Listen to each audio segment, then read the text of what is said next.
Hey everyone, thank you so much for tuning in today to today's webinar. I'm going to speak about how can you steal your competitors' customers. It might sound controversial, but right now you might buy AdWords and they have a cost per click, which in the end of the day is your customer acquisition cost. Now imagine you have a better product, a better service than your competitor, priced around the same, but your competitor is either doing outbound marketing, AdWords, they actually are having a cost to acquire a new trial or customer. What can you do to acquire those? There's actually ways to use technology and strategies to automate this process, which means if your competitor had an acquisition cost of $200 per trial and you automatically reach out to them and you acquire them by the right communication strategy and setup, you're saving that money by enabling technology. So let's get into it. So first of all, this is actually a great book, Steal Like an Artist. So there's nothing wrong in basically cloning what works. And you'd be silly not to do it. So if your competitors are doing a good job, you might as well acquire their trials or customers by enabling technology. That's what we're going to talk about. I think this is a really great illustration of the aspect. You're putting out the magnet and you're pulling in out the leads that are waiting for you out there. And that's what I'm going to show you right now. So what you want to do is you want to firstly set up a setup with TechTracker. TechTracker is very unique, and this is the first hack. We're going to go over a lot of them. And again, my hope is entirely to inspire you to go out and acquire new customers by using technology and different strategies than others might want to do. In fact, when I started out in SaaS in 2014 with my first company, which is what demand is today, I had this issue. We had technology competitors, but we couldn't acquire the customers. There were no technology to enable it. So we end up building it ourselves. So this is an example of what we monitor every day. We getting live feed of Leadfeeder trials, Leadforensics, HubSpot, Leadlander, Pipedrive, and so on and so forth. So what do we do with that? Well, I'm going to show you in real life what we do. So you have right here, this is my screen where we show who just installed Leadfeeder. Leadforensics, I can click here to see, and you see this is live, no made up stuff. This is what you get. And it goes directly into Slack and email. So I get a live alert as well. But what's super nice about it is you can enable with the API. It's just a piece of line of code. You click one button and you can synchronize it with Sales Hub. So basically what happens is every day when somebody either remove or adding Leadfeeder, I can set up an automation to reach either. So if your strategy is to figure out who's removing a product and then acquire them, that could be one example. But we tend to go after the one that actually installing it, because ExactVisitor offers a better service than Leadfeeder by tracking more companies, but also the real person visiting the website, which Leadfeeder doesn't do. So it's quite straightforward. So what I'm going to show you is the setup we're using for ExactVisitor here. So we enabled with TechTracker, as I've just shown you right here. So we're tracking who is using Leadfeeder. We can maximum process 50 companies a day, and we're running this for 100 days as an example. Once that's set up, we tell the system to go to LinkedIn Sales Navigator, find the CEO, CMO, founder, director of marketing, VP of sales. Then we're gonna, because we use Sales Navigator, we're gonna ask the system to find the real LinkedIn URL. And then we have two options. If, in this case, have a verified email, because we return the data. If you can verify the email is that it's deliverable, so you don't land in spam box. Well, then we run a whole sequence with emails. If not, then we run a whole sequence automated again. Once we hit start, this is running in the background. So every time TechTracker sees there's a new Leadfeeder customer, it sends the request to Sales Hub without I do anything. So once I hit start, this just runs on its own. So it's automatically generating new leads for me every single day. Leadfeeder acquire a new trial, what we get in front of them. And we don't have to do anything other than this setup. So that's hack number one. I'll just show you a little bit about the communication. So for example, in the LinkedIn connection request, we go, notice you're starting using Leadfeeder. How's your experience? So I'm not reaching out saying, hey, I saw your LinkedIn profile, somebody suggested we should connect. I'm being personalized and relevant because I'm talking about an action that this company just took and they know they did it. So they're more likely to respond to it. Then I designed an entire email, and the same email you'll be able to see right here. So I've redesigned it into a LinkedIn message. So I've seen the company name is using Leadfeeder, which I'm happy to see. If I told you can track the real person at 2x more companies on your website, would that be something you'd like to learn more about? So technically what happens here, they just start using Leadfeeder. Somebody claims they knew better. So now they have the options to trial both products and make a better decision in the end. It turns out we win 9 out of 10 times. So this hack or growth go-to-market motion we're doing here is very successful. So we run through the whole thing. We're even showing here, we're embedding a screenshot. And we're actually showing how it looks. For example, this is Lizzie. She came from Adyen. Adyen is one of the biggest payment processors. So when you go in and buy an iPhone on apple.com, your money is processed by Adyen as an example. So they are not as big as Stripe because Stripe has a lot of smaller customers, but Adyen has all the bigger customers in the world. So they are basically the market leader. And Lizzie, she actually came by an Adyen. They actually use ExactVisitor. And that's the story there. So that is hack number 1. You can also, and we will get to that during the presentation, so let's go back to it.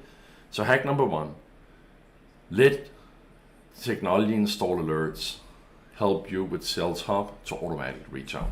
You set it up once and it runs, okay? Very simple. Then you can optimize as you go along, change your content. And one thing I forgot to mention is we even have it set up so we assign a tag so we can find them. They get this tag in the end. If they don't respond, then we can sort them and reach out with marketing campaigns. Secondly, we also have it set up so if they don't reply, if they reply, then we sync them over to HubSpot.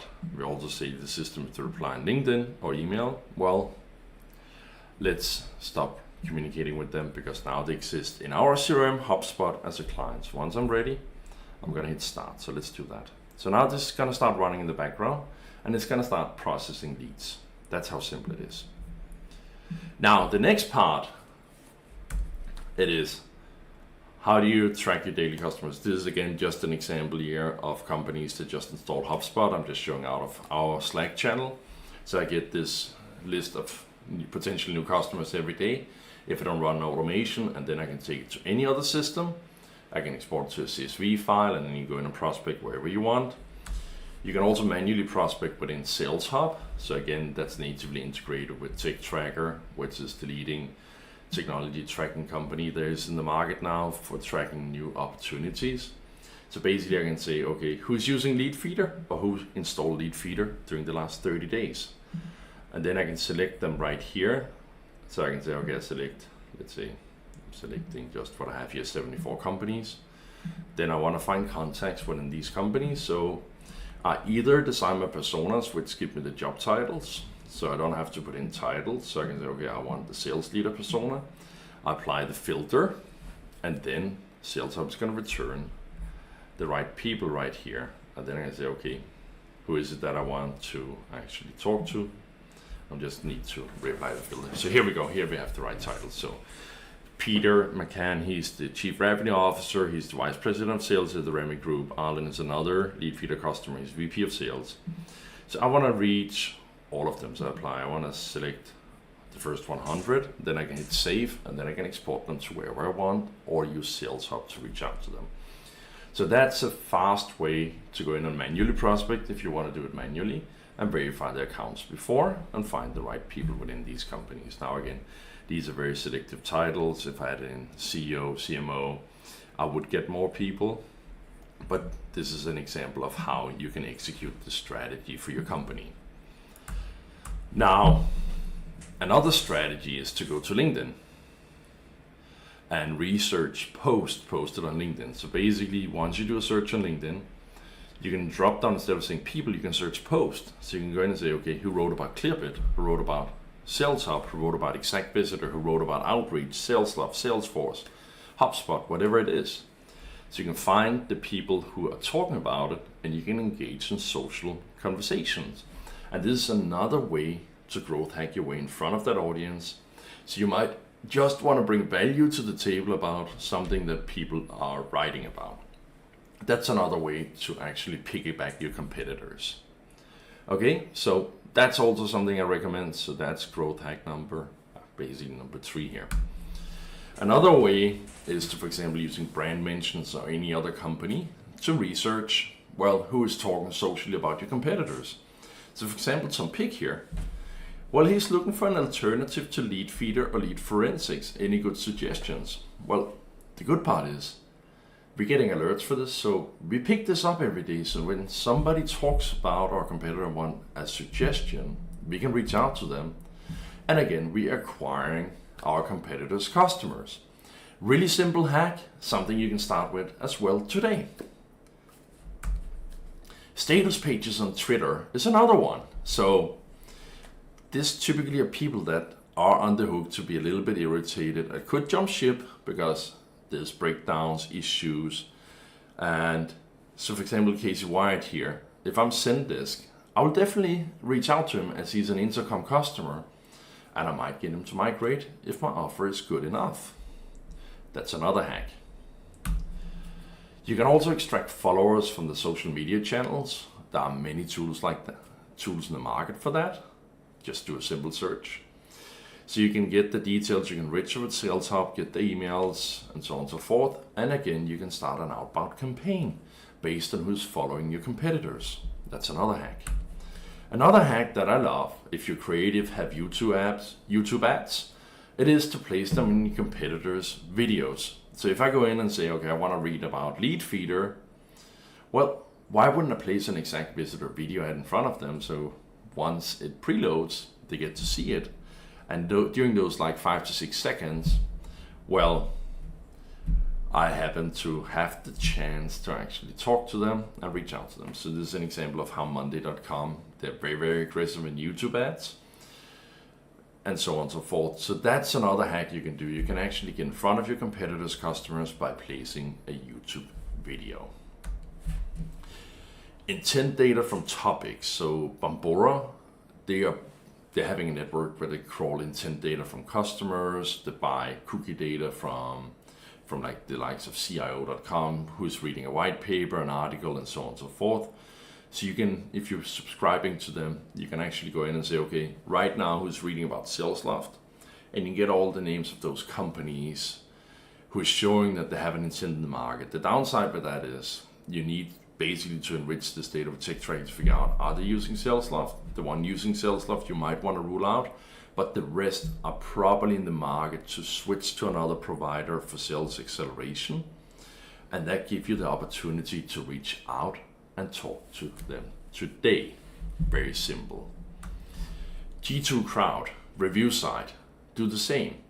So if I have a profile on G2, I can pay them somewhere starting at $12,000 annually to 50 to 100K, depending on your company size. So if I'm Thrift, I probably pay 100K for this, but if I'm a smaller company, I can start at 12K annually.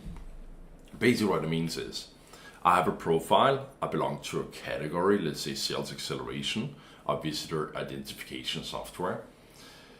I would be able to buy the data to understand what companies right now are looking at my competitors on G2 and reading reviews.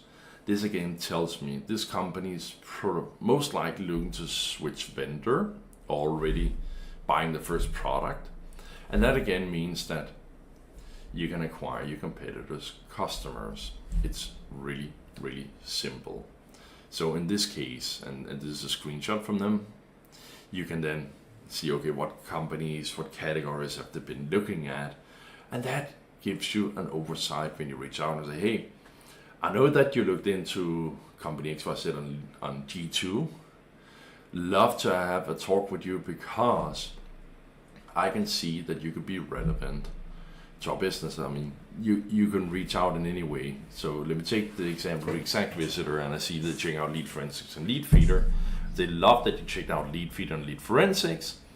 I think you're the step ahead because right now you're losing revenue when there are people on your website and you don't know who they are, because the fact is only 98%. I mean, 2% are converting, 98% are leaving.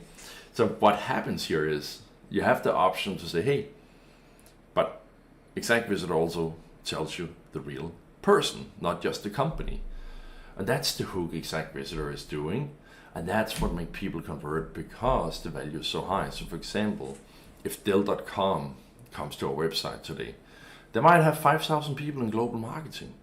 And if it's a marketer that you're selling to, well, which one visited? Yes, you can probably go and buy in their platforms. I'm not familiar how they work today, the competitors. You can probably say, okay, this was from the Copenhagen or London office. But again, it makes it hard when you don't know the real person. It prolongs your sales cycle. And you might lose that opportunity because you don't reach the right person at the right time. And sometimes you have an analyst visiting as well. That's for intent data. And what ExactVisitor doing intent data is so damn important. Okay, now let's go back to this one before we go to the slide. So right now, I did a research of, for example, who's using Leadfeeder. Well, there are other ways I can reach them. So if I reach them by email and LinkedIn and the prospecting here, I didn't get in front of the right person, I didn't convert them. Well, why not to take the company that they're working for and place ads across the internet? So what we talk about is ABM targeted ads. That's something ExactVisitor is coming out with. So basically what that means is you download from either Sales Architect Tracker a list of companies, and you're going to be able to upload them to ExactVisitor.com. We can then push out to Google Display Network the IP addresses of those companies that they have globally. So companies can have thousands of IP addresses. A small startup can maybe have 5 to 10 because they work from different locations. Everybody work remote. And ExactVisitor is picking those up from the data network. Now you can place ads to their employees on the display network. So when they go around the internet, they keep saying, happy using Leadfeeder, but wouldn't you be interested in tracking the real person versus just the company? So they go around the internet, surfing around, and they keep seeing these ads. And one day they're going to click on them, and they're going to convert. So that's another way you're going to be able to steal your competitor's customer. And that's exactly what ExactVisitor is going to come out with during January, February. And that's a super exciting new strategy. So just to recap what we've been over so far. So you have the option to track who is installing your competitors' software every day, or use it as a research who's a potential customer or using competitor. You can automate that with Sales Hub, as I've shown. So you can run a full automation where you're able to have it running automatically, where it prospect the right people that are currently working the company on LinkedIn, finding the details, gonna send the LinkedIn message, connection request, where it's embedding the picture I showed you earlier. So it's going to be embedded to see it in the LinkedIn message. If you have the email, they're going to get email and LinkedIn, the same one, just rewritten a little bit for the two platforms. And they're going to go through this entire long sequence of this automation, entirely automated without I have to do anything. I could add a manual step where we can personalize and review them before they go out. And we're going to come to that in 1 second. So I just want to recap so you don't forget and this is going to be recorded and going to be shown online, so you can go back in all the slides later. You get Slack alerts. You can prospect currently who is using technology. You just installed it. Find the right people. The LinkedIn hack is to go in and research who's talking about your competitor, so you can engage in the conversation. It's also a great hack. Have alerts on social mentions of your competitors, so you can engage in that conversation when somebody's not happy looking to switch vendor, or super happy. You can actually have your team to communicate and say, hey, love that you're so excited about Leadfeeder. What particular do you love the most? So actually get that story out, and then you can focus on having a conversation and then later build the relationship. Focus on status page is a smaller low intent one. Extracts followers from social media. It's more for, I'd say, slowly email warm up, get them into the loop. But again, these are companies or followers who are very interested within one subject, so they're very likely to resonate with what you're sending them. Create YouTube ads on your competitors' videos. I think this is absolutely one of the brilliant hacks that very few are doing. I mean, I keep seeing Lucia when I go around the internet, even from incognito browser. when I see videos that are related to my industry. So they're very, very active in that. Unfortunately, it didn't show up the moments that I tried to capture a screenshot for this presentation. Intent data is also very high, especially the one from G2. It's expensive, but if you have an enterprise product, it's a great hack. ABM from ExactVisitor, I think this is going to be one of the biggest ways, together with technology alerts, to capture customers, because you are placing outbound and ads in parallel in front of the people you want to buy your product. You know they're fit or they're in trial with your competitor, and you need to act now. So let's go to it. Once you have your strategies in place, you want to go out and design your ideal customer profile, your persona. So you want to know what are the people, the influencer and the decision maker that you're reaching within the company. What location are they in? So if you're only selling to companies in the UK, obviously you don't care for companies that installed a technology in Denmark or the United States, because your focus is UK. So you want to add in location-based data when you do your automations or your research. Maybe you have a fit in employee range of 1 to 10. Employees is not your criteria, so you're going to design around all this. And again, technology stack, which we mentioned in the start, maybe it's revenue, maybe it's Alexa rank. So for example, Georgia's competing with Zendesk. They don't focus on companies really that having over 100,000 Alexa rank. That's one of their criteria. And also on technology stack, they really focus on Shopify, Magento, I think WooCommerce too. So they have very, very defined ICP. And it could also be ad spend. So once you create that picture, you can, for example, use this framework we have here, and you can take it out after from the video here. So you can say, okay, what are my criteria? Is that years in business? Is it the annual revenue employee range? You can go through it all, location, industry. Typically focus on the industries that exist on LinkedIn, not the typical company registries, because they're out of date. And that's how the internet data is kind of structured today. So that makes it easier to make it scalable. Funding, are they funded? It doesn't matter, or you need over 3 million in funding, for example. Ownership, are they private, public, or governments? What's your focus there? Location, also geographic footprints. So it could be, they have to be headquartered in the United States, but also need a division in Europe. Maybe that's your fit. Revenue model, B2B, B2C. Again, all these criteria define your ICP. So once you implement the strategies that we went over earlier, it's important you define everything, because you don't want to reach out for companies that are less likely to close. The persona, who is the target buyer? Is that the VP of sales, director of sales? What I like to say, who is the influencer? So that could be, they put an analyst, an SDR, a manager to do the research for what products. They could even be an intern. They get a job, go out and research vendors, take demos with them so we don't waste our time. Shortlist 3 to 4. Fill out the spreadsheet we made with all the details, then we're gonna select one. Then maybe the VP of sales take 2 demos.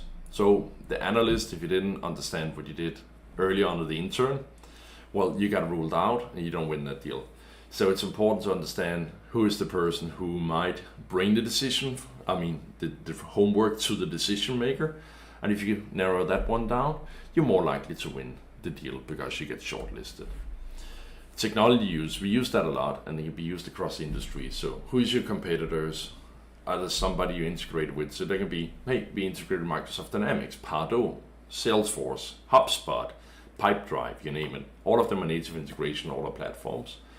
So what technology adoption do they have? Does that matter? So reaching out to a company and say, hey, we're native two-way sync with HubSpot, that does matter, because if it had to go through Zapier, that's just, not ideal, but it works. So that all goes along. Once you do all this, you really want to install a tracking script on your website so you know who is visiting your website. So for example here, General Electric visited our website. Well, what are you going to do with that? That's a giant company. Well, if you had ExactVisitor, you'll be able now, for reasons being the sales process with GE right now, so we're not showing the person, but you'll be able to say, there's what John Doe from General Electric. Instead of searching the 100,000 employees they have before they split up to 3 companies, probably be less, but the point is, you want to know who it is when it's a large entity. You can see what pages they came from. If they came from an ad campaign, it will actually be showing here. You can also narrow it down by what technologies are they using. So let's get back to it. So we talked about how important it is who visit your website. So the next part is you want to get Slack alerts, so you know in real time if it's somebody you prospect they're using the technology, say it's HubSpot here. Well, now you know they're on your website, so you can reach out to them real time. You can pick up the phone, have a conversation with them. You send them an email because now your company is top of the mind. So not tracking who is on your website, it's a bad idea, because in the end of the day, a lot of them will leave and they will forget about you, even your outbound campaign. So it's about following up, and you end up winning deals. Nobody ever lost a deal by following up too much, unless they did it in a bad way. But I can tell you, so many companies lost deals by not following up. So that's one of the keys. So you can also with Sales Hub go in and say, prospect who visited my website the last 7 days. You can prospect them, find the right people within those companies, and you can throw them into a campaign. Or you can fully automate that like we did with the technology installed. You can prospect on LinkedIn by job titles. You can send them an email, and typically you can even add the manual step, which is done here, and you are able to personalize it so you get the details. And you can do this with the technology part too. See the last post on LinkedIn. You click personalize, and now you can say, hey, notice you start using Leadfeeder. That's amazing. By the way, loved your last post where you mentioned XYZ. So if you received that LinkedIn message, wouldn't you respond? I would. I mean, that's somebody who talked about a technology I just started using. That's amazing. And mentioned something I just posted on LinkedIn. And reality is we lined everything up for you, fully automated. And right there, you click one time, you click the last post, copy paste the name of the post, and you just add 2 words to it, and voila, you made a connection. You make somebody reply. You made somebody give you the time of the day. That's the secret of how you do outbound. So if somebody visits your website, for example, and you don't know the person, but you're having this automation running with a prospect based on the company name, and that happens 5 minutes after the visit. By the way, if you have ExactVisitor and Sales Hub, then you just reach out and say, hey, saw a few folks from your company was checking out ExactVisitor recently, and I wanted to see how I can help. ExactVisitor can identify all the potential customers that are converting and initiate the first contact just like this, showing that it works, right? Let me help capture these potential customers right away. Do you have 15 minutes to discuss further? Click on this link to book a meeting with me. And you go through the whole process. So one thing I went into, sorry for jumping back, and sometimes I do that, but this one is one of my favorite hacks when a customer is potential customer is trialing a competitor. So how do I actually write that email? So let me show you that. So let me just go in here and find my template. So I go into automations, I go templates, and then I have one called Leadfeeder. You're gonna love this. Just give it a second. So if we're going to Leadfeeder here, basically what we do is, and I think we went over it very shortly. I've seen the company, let's see, I've seen that Dell is using Leadfeeder, which I'm happy to see. So we're not bad talking the competitor, we're actually congratulating them on the choice. So that's a good way to start the connection. Then I go along and say, if I told you that you could track the real person 2 times more companies on your website, would that be something that you like to learn more about? Look below how we track leads from Alien, no form fields. They have over 1,000 employees. ExactVisitor has built out people tracking with over 80 million people tracked today. This is actually over 100 million at this point, so I need to update that. Enabling sales teams and marketers to reach the real visitor without filling out a form. If you like to learn, if you like to learn more, let's find the time for product demo, right? It's really simple. Again, we don't say anything bad about our competitor. We're congratulating them in the choice in a nice way. And then we're telling them how we can actually do a little bit better for them. And if you notice one thing, we don't talk about price here. We talk about the value we're offering, because there's no point in talking about price. If your price is your only differentiator, well, then you are running in a, well, that's not a strategy how you go to market. It's the offering you're having, that you offer a better product price is not what's going to determine that. It is the offering and the outcome. And the outcome here, it's clear. Knowing who's visiting your website versus just the company. It's obvious you're going to save time prospecting. You're going to save time on the sales cycle. You might reach it before they actually bought from your competitor. So it's so important to have the right data, to apply the right tactic at the right time, because otherwise it might be too late. So the offering is clear. So that's how we designed that. So in the end here, and I wouldn't have time for questions today, I do apologize for that. But I just want to say, I really hope I could inspire you. And my name is Jasper, I'm the CEO of Demand. At Demand we own Tech Tracker, ExactVisitor and SalesUp.ai. You can make a free account on ExactVisitor.com and SalesUp.ai today. Tech Tracker, make a free account, see how it works, see the data, do the prospecting. If you want to extract the data, you do need an account, a paid account, but it's not around $40 a month. The prices are going up next week to $99 a month as the minimum, so you might want to secure a license today. Thank you so much for joining. If you head over to our Facebook group, there will be here under the YouTube stream in the comment. Then you can ask questions and I will be happy once I return to answer them all. Thank you so much for tuning in.